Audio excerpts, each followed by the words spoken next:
먼저 우리 함께 기도하겠습니다. 살아계신 아버지 하나님, 은혜와 사랑을 감사합니다.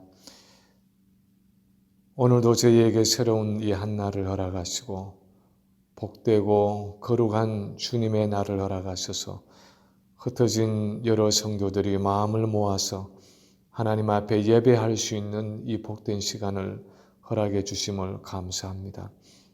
어느 곳에서 어떤 모습으로 예배하든지 간에 성령 하나님 찾아오셔서 우리 각 사람의 심령을 주장해 주시고 예배가 하나님께서 기쁘게 받으시는 참으로 진정과 신령으로 드려지는 예배가 되게 하여 주시옵소서. 이 시간에 귀한 헌물을 아버지 앞에 올려드립니다. 여러 가지 어렵고 힘든 중에서도 아버지 앞에 정성을 모아서 드린 그 성도들의 마음과 그 정성을 하나님께서 기억해 주시고 주님 언약 백성에게 약속해 주신 그 생명과 능력을 우리 성도들의 삶 가운데 허락해 주시며 오는 한 주간의 삶을 살아갈 때도 영육간에 필요한 모든 것들을 하나님께서 넘치도록 공급해 주시기를 간절히 원합니다. 이 시간에 주신 말씀을 함께 나눕니다. 성령 하나님 이 말씀 가운데 역사해 주시고 주님 우리의 심령을 깨닫게 하셔서 참으로 이 말씀이 내게 생명이 되고 힘이 되고 하나님의 인도하심을 따라 살아가는 귀한 은혜가 이 말씀 속에 주어지게 하여 주시옵소서. 감사를 드리며 예수님 이름으로 간절히 기도하옵나이다. 아멘. 오늘 우리 같이 나눌 말씀은 에베소서 5장 18절에서 21절까지 말씀입니다. 에베소서 5장 18절에서 21절을 제가 봉독하도록 하겠습니다. 술 취하지 말라. 이는 방탕한 것이니 오직 성령으로 충만함을 받으라. 시와 찬미와 신령한 노래들로 서로 화답하며 너희의 마음으로 주께 노래하며 찬송하며 범사에 우리 주 예수 그리스도의 이름으로 항상 아버지 하나님께 감사하며 그리스도를 경외함으로 피차 복종하라. 아멘. 성령으로 충만케 되라 하는 지난주일 설교를 하고 나서 성령의 충만함에 대해서 어떤 비유를 사용하는 것이 가장 적합한가에 대해서 아내와 장시간 대화를 나누었습니다. 많은 사람들이 컵에다가 물을 가득 채우는 것 같이 성령의 충만함을 이해하는 경우가 있지만 사실 그것은 오늘 본문에서 말씀하는 성령의 충만을 이해하는 데는 별로 도움이 되지를 못합니다. 왜냐하면 그것은 물이 아직 차지 않은 성령 충만하지 않은 상태와 물이 가득 찬 성령 충만의 상태, 이 두 상태로만 구별하기 때문에 적합한 예라고 말하기가 어렵습니다.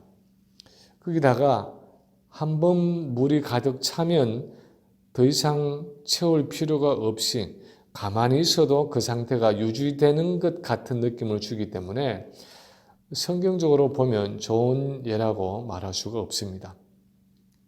오히려 저는 성령으로 충만케 되라는 이 본문의 말씀을 바람과 돛의 비유로 설명하는 것이 훨씬 더 적절하다고 생각을 합니다. 불어오는 바람이 돛에 가득 차는 것은 지속적이어야 합니다. 한번 바람이 가득 찼다고 해서 그냥 돛을 내릴 수 있는 것이 아닙니다. 돛은 끊임없이 부는 바람의 힘을 받아야 배가 앞으로 나아갈 수 있다는 면에서 이 예가 성령으로 충만케 되는 일에 현재성을 잘 표현할 수 있다고 할 수 있습니다. 그리고 만약에 배 안에 여러 층의 돛이 있어서 돛을 약간 펼 수도 있고 완전히 펼 수도 있고 심지어 내릴 수도 있는 개념으로 생각하면 성령으로 충만케 되는 일도 그렇게 비유할 수 있습니다. 돛을 한두 개만 펼치고 바람을 받아가는 것 같이 아주 미약하게 성령의 충만을 경험하는 일이 가능합니다. 그러나 마치 돛을 9개, 10개 올려서 충분한 바람을 받아서 배가 힘있게 나아가는 것처럼 성령으로 충만케 되는 일도 더욱 충만하게 살아가는 어떤 정도의 차이가 있을 수 있는 것입니다. 에스겔서 47장에 보면 성전 동쪽 문지방에서 흘러나오는 물에 대한 이야기가 나옵니다. 처음에는 발목에 채일 정도의 물을 건너가고 그 다음에는 물이 무릎에 오를 정도로 많아지고 그 다음에는 물이 허리에 차오르고 그 다음에는 물이 건너지 못할 강처럼 흘러나와서 본문을 읽어보면 그 물이 가득하여 헤엄칠 만한 물이요 사람이 능히 건너지 못할 강이더라 하고 기록하고 있습니다. 마치 이것처럼 성령으로 충만케 되는 삶도 물이 발목이나 무릎에 채일 정도로 성령의 역사를 약하게 경험할 때는 여전히 내 힘으로 살아가기도 하지만 물이 허리나 가슴에 차올라서 이제는 내 마음대로 뛰어다닐 수 없는 상태가 되는 것처럼 전폭적으로 강한 그런 성령의 역사를 경험할 수도 있는 것입니다. 그렇지만 정도의 차이가 있을 뿐이지 성령으로 거듭나고 그 성령의 내재 가운데 살아가는 사람은 누구든지 성령의 충만함으로 살아갈 수 있다는 것이 성경의 가르침입니다. 때로는 발목이나 무릎에 채인 물같이 약하게 경험하기도 하지만 여전히 성령의 인도하심을 받으며 성령으로 충만케 되어 살아갈 수 있는 것입니다. 오히려 우리의 현실적인 문제는 그 성령의 충만함으로 살아가는 삶이 얼마나 오래 지속되고 얼마나 더 깊은 단계로 나아갈 수 있느냐 하는 것입니다. 얼마나 더 충만한 상태로 성령께서 나를 온전히 주장하시는 그 충만의 단계로 나아갈 수 있느냐 하는 것입니다. 그런 면에서 저는 성령 충만한 삶을 자전거를 타는 일과 비교할 수도 있다고 생각을 합니다. 처음 자전거를 배울 때는 넘어지기도 하고 겨우겨우 페달을 밟으면서 기우뚱거리면서 곧 넘어질 듯이 미숙하게 탈 수도 있습니다. 그런데 자전거 타기에 익숙해지고 능숙한 사람은 이제 페달을 오른쪽 왼쪽 빨리 밟으면서 전 속력으로 달려갈 수도 있습니다. 이제는 잘 넘어지지 않고 오랫동안 자전거를 탈 수도 있는 것입니다. 성령으로 충만하게 살아가는 삶도 그런 정도와 성숙의 측면이 있습니다. 비틀거리는 자전거처럼 겨우겨우 성령의 바람을 받아서 앞으로 나아가는 사람이 있을 수 있습니다. 때로는 방향을 잡지 못해서 비틀거리기도 하고 때로는 죄의 유혹에 넘어져서 완전히 쓰러지기도 합니다. 그런데 그런 중에도 우리의 관건은 어떻게 다시 일어나서 계속해서 그 성령으로 충만한 삶을 살아가고 어떻게 그 성령의 충만함으로 살아가는 삶을 오래 지속할 수 있느냐 하는 것입니다. 얼마나 지속적으로 그 믿음과 회개라는 두 개의 페달을 밟으면서 죄로 인해 실족하지 않고 계속해서 성령의 충만함으로 살아가느냐 하는 것이 우리 대부분의 그리스도인들이 가지고 있는 과제입니다. 그것이 가능하다면 시간이 가면서 우리는 더 깊은 성령의 충만함 속으로 들어가고 더 강한 성령의 능력을 경험하며 살아갈 수 있는 것입니다. 좀 더 지속적으로 오랫동안 그 성령 충만한 삶을 살아갈 수 있는 것입니다. 18절에서 이어지는 오늘 본문은 우리가 어떻게 좀 더 지속적으로 성령의 충만함을 경험할 수 있으며 어떻게 좀 더 깊은 성령의 충만함을 경험할 수 있는가 하는 면을 다루고 있습니다. 문법적으로 보면 19절에 찬송하며 하는 동사와 20절에 감사하며 하는 동사, 그리고 21절에 복종하라 하는 이 세 동사는 18절에 나오는 성령으로 충만함을 받으라 하는 그 주동사, 이 본동사의 분사형입니다. 다시 말하면 성령으로 충만함을 받기 위해서 동반되어야 하는 어떤 조건을 말하고 있는 것입니다. 이런 조건의 충족을 통해서 그 성령의 충만케 됨을 지속적으로 경험할 수 있기 때문에 그것을 위해서 이 성령 충만한 삶을 지속하기 위해서 세 가지를 염두에 두어야 할 것을 명령하고 있습니다.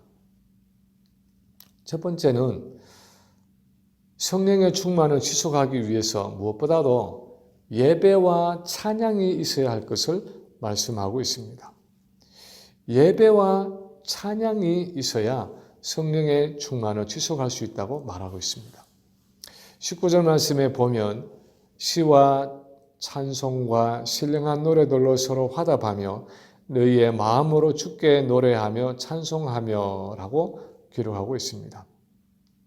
여기에서 시와 할 때의 시라는 것은 아마도 예전부터 이스라엘 백성들이 하나님을 찬양해 왔던 시편 찬양을 의미하는 것 같습니다.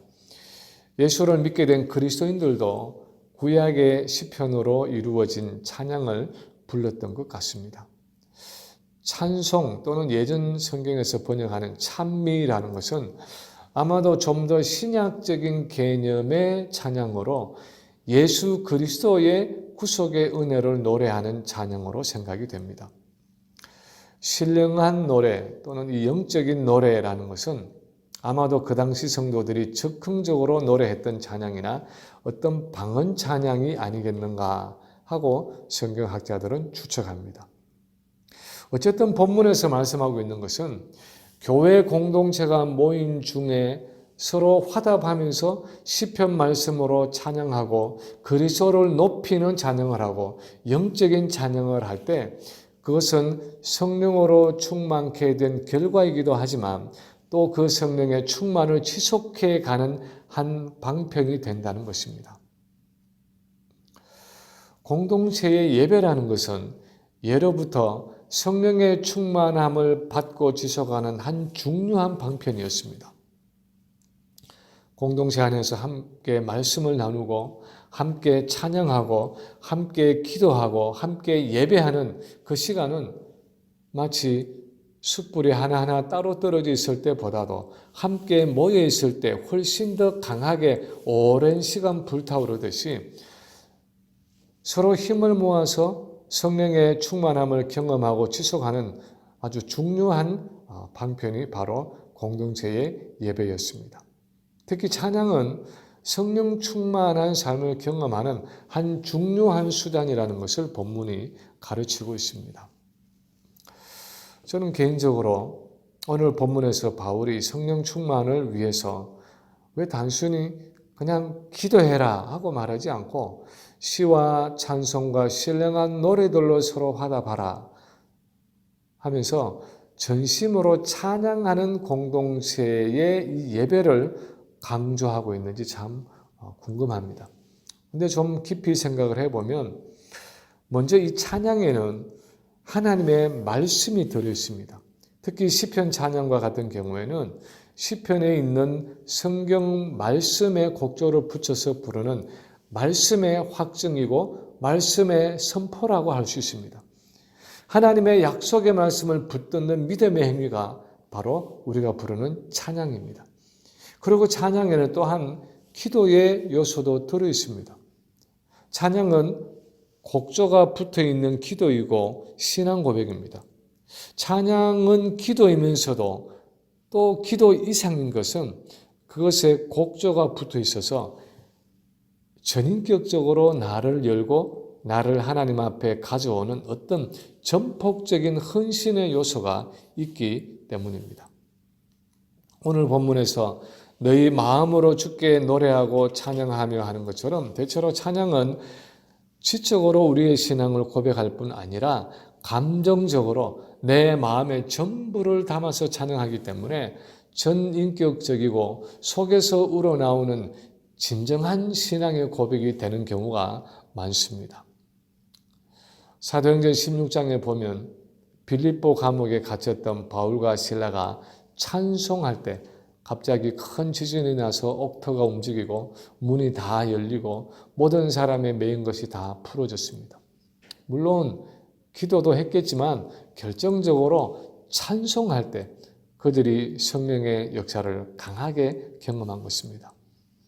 오늘 본문에 보면 그것도 혼자서 찬양하는 것이 아니라 공동체 전체가 서로 화답하며 마음으로부터 찬양할 때 그것은 우리를 성령으로 충만하게 하고 우리의 성령 충만을 지속하는 방편이 된다는 것입니다.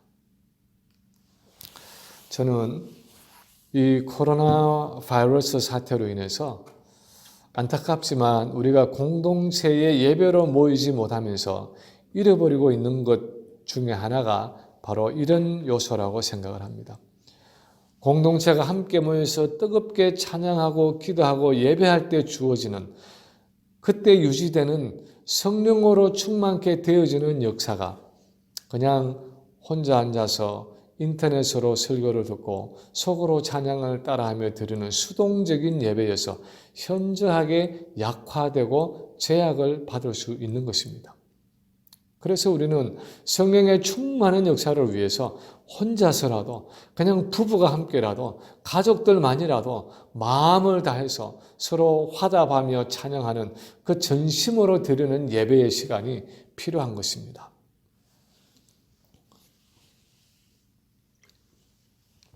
두 번째 오늘 본문이 말씀하는 것은 우리의 감사가 우리를 성령으로 충만케 하고 성령의 충만을 지속하게 한다는 것입니다. 20절에 보면 바울이 이렇게 기록하고 있습니다. 범사에 우리 주 예수 그리스도의 이름으로 항상 아버지 하나님께 감사하며. 이 구절에서 우리는 세 가지를 주목해야 합니다. 첫째는 범사에, 즉 모든 일에 하는 표현입니다. 좋은 일, 나쁜 일, 기쁜 일, 슬픈 일 할 것 없이 그야말로 모든 일에 감사를 표현할 수 있어야 한다는 것입니다. 소위 말하는 감사한 일뿐 아니라 감사하지 않은 일까지도 감사할 수 있어야 한다는 것입니다. 둘째는 우리 주 예수 그리스도의 이름으로, 즉 우리 안에 계시는 예수 그리스도 때문에 모든 일에 감사해야 한다는 것입니다.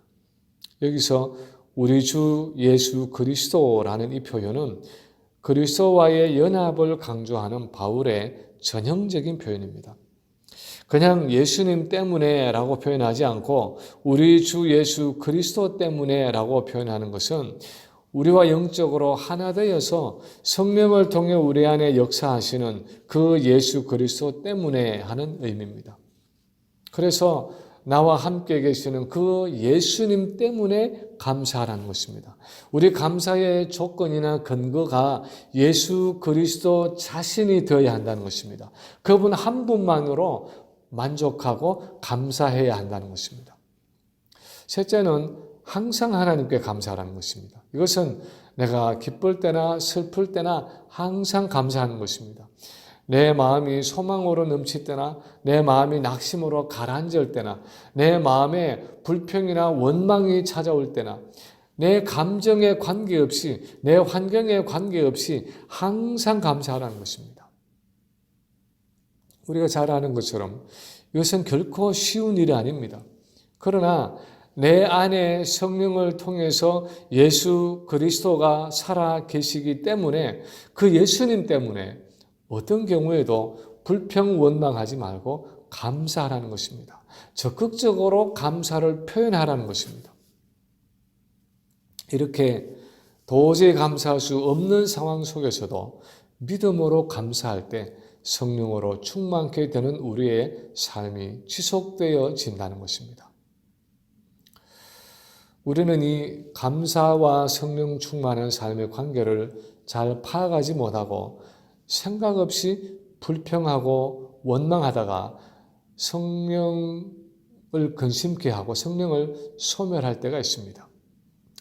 많은 경우에 우리가 불어오는 성령의 바람을 받기 위해서 돛을 높이 올리고 있다가 그 돛을 잡고 있는 밧줄을 놓아버리는 것은 우리가 낙심할 때입니다.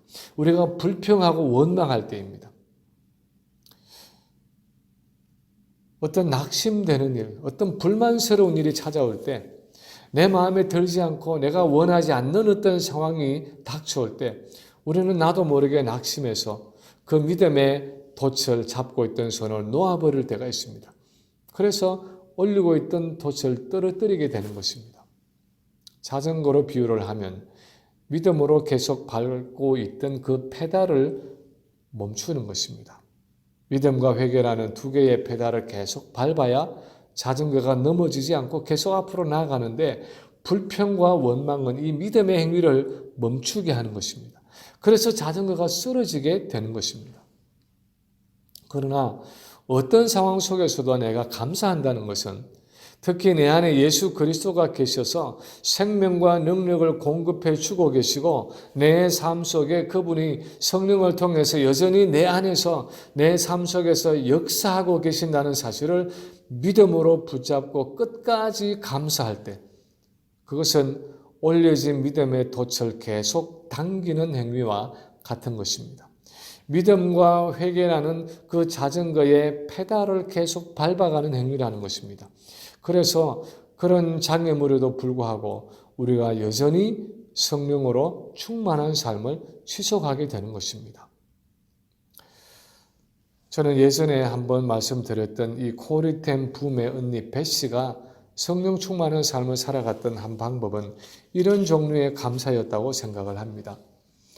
나치들에게서 유대인들을 숨겨준 죄로 그렇게 악명 높은 라벤스부르크의 수용소에 갇혔는데 그 수용소에 벼룩이 너무 많아서 잠을 잘 수 없어서 코리가 불평을 했습니다. 그때 언니가 이렇게 말했습니다. 코리, 우리는 이 벼룩으로 인해서 감사해야 돼. 이 벼룩으로 인해서도 감사해야 돼.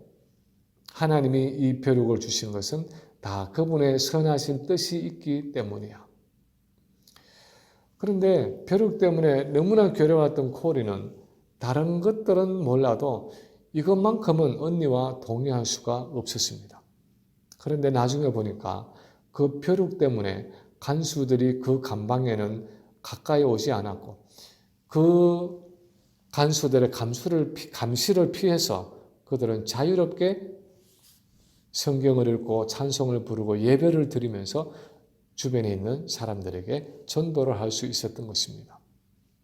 어떤 경우에도 내 안에 계시는 예수 그리스도로 인해서 내 삶 속에 역사하시는 그 예수님 때문에 그 예수 그리스도를 신뢰하고 불평하지 않고 원망하지 않고 낙심하거나 절망하지 않고 감사하는 것. 그것이 성령의 충만을 지속하는 한 방법이라는 것입니다. 세 번째로 성령의 충만을 지속하기 위해서는 남에게 순복하는 삶을 살아가야 한다는 것입니다. 20절에 보면 범사에 우리 주 예수 그리스도의 이름으로 항상 아버지 하나님께 감사하며 하고 말하고 나서 21절에 보면 그리스도를 경외함으로 피차 복종하라 하고 말씀하고 있습니다. 그리고 22절부터 부부 간에 6장 2절부터 부모와 자녀 간에 6장 5절부터는 종과 상전의 관계에서 순복하는 일을 설명하고 있습니다. 남에게 순복하는 자아의 꺾어짐이 성령으로 충만케 되는 사람의 특징이라는 것입니다. 우리가 성령의 충만함을 받아 살아가는데 가장 큰 걸림돌은 자아라는 것입니다. 거기에서 오는 나의 교만이고 나의 주장이고 내가 원하는 대로 살아가려고 하는 내 중심성입니다. 내게 있는 이 꺾어지지 않은 자아, 그런 교만과 자기중심성은 내가 다른 사람에게 순복하는 것을 어렵게 합니다. 그래서 부부 간에 갈등이 있고 가족 간에 갈등이 있고 이웃과의 갈등이 있습니다. 심지어 성도 간의 갈등도 있습니다.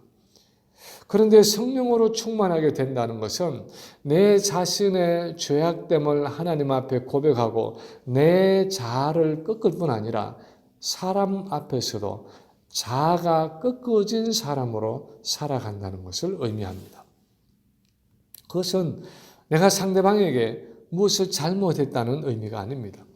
내가 상대방에게 주장할 수 있는 어떤 권리가 없다는 의미가 아닙니다. 상대방이 내게 무엇을 요구할 수 있는 권한이 있다는 것도 아닙니다. 오히려 내가 얼마든지 권리를 주장하고 내 자신을 내세울 수 있지만 예수 그리스도 때문에 예수님이 나를 위해서 자기의 권리를 포기하시고 자아를 꺾으셨기 때문에 나도 그분이 가셨던 그 길을, 그 자아가 죽어지는 길을 간다는 것을 의미합니다. 우리는 1만 달란트를 탕감받은 종이 300데나리온 빚진 동관 하나를 만나서 빚을 갚지 않는다고 멱살을 잡고 감옥에 넣었을 때 그 사람의 행동에서 그렇게 많은 빚을 탕감받고도 아직도 그 은혜를 깨닫지 못하고 있다는 사실을 압니다. 내가 은혜의 빚진 자라는 의식이 없다는 것이, 그렇게 많은 빚을 탕감받고도 내가 그 은혜의 빚진 자라는 의식이 없다는 것이 그 사람의 문제라는 것을 우리가 압니다. 그 큰 은혜를 경험하고도 아직도 자아가 부수어지지 못한 것입니다. 그런데 정말 평생 감옥에 갇혀서 죽어야 했던 내가 지금 이렇게 덤으로 살아가고 있다는 그 은혜의식이 있는 사람은 남에게도 그 부수어진 자아를 가지고 살아갈 수밖에 없다는 것입니다. 그 은혜의식 때문에 남을 판단하거나 정죄하거나 비방할 수 없다는 것입니다. 그래서 남이 나를 해롭게 하고 남이 내게 손해를 끼칠 때도 예수님 때문에, 그분이 내게 주신 은혜 때문에 나의 자아를 죽이고 얼마든지 나를 주장할 수 있는 상황 속에서도 오히려 나를 복종시킬 때, 나의 자아를 온전히 내려놓을 때 성령께서 계속해서 나를 주장하시고 다스리시고 지속적으로 나를 충만케 하실 수 있다는 것입니다. 그래서 21절에서 그리스도를 경외함으로 하는 말을 붙이고 있습니다. 그리스도 때문에 상대방에게 나를 순복시킨다는 것입니다.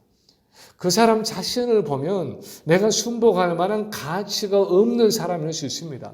내가 손해볼 필요가 전혀 없는 사람일 수 있습니다. 그러나 그리스도를 경외함으로 그 사람에게 순복하고 나의 자아를 죽일 때, 내가 손해를 보고 내가 희생을 하는 삶을 살아갈 때 성령께서 나를 주장하시고 나를 다스리시고 나를 더욱 충만케 하신다는 것입니다. 제가 아는 어떤 분이 특이한 성령 체험을 하고 남보기에도 성령으로 충만한 중에 수개월을 지나는 것을 본 적이 있었는데, 어떻게 그분의 삶에 그 특이한 성령의 역사가 시작되었는지를 물어보았습니다. 자세히 들어보니까 그분이 한 일의 핵심은 회개와 감사와 순복이었습니다. 평소에 용서하지 못하고 쓴뿌리를 가지고 있던 손이 동서에게 어느 날 기도 중에 땡큐 카드를 썼습니다. 진정으로 그분을 축복하면서 그분으로 인해서 감사한다는 카드를 써서 보냈습니다.